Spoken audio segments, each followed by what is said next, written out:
السلام عليكم.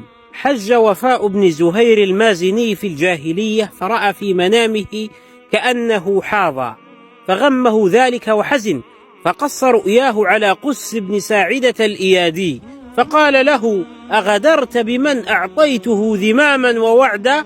قال: لا. قال: فهل غدر أحد من أهلك بجار لك؟ قال: لا علم لي.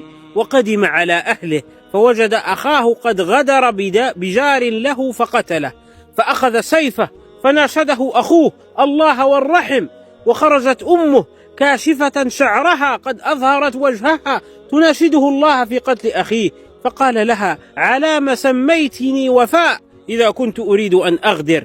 ثم ضرب أخاه بسيفه حتى قتله، ثم قال: يناشدني قيس قرابة بيننا وسيفي بكفي وهو منجرد يسعى، غدرت وما بيني وبينك ذمة تجيرك من سيفي ولا رحم ترعى، سأرحض عني ما فعلت بضربة عقيم البدي لا تكر ولا تثنى.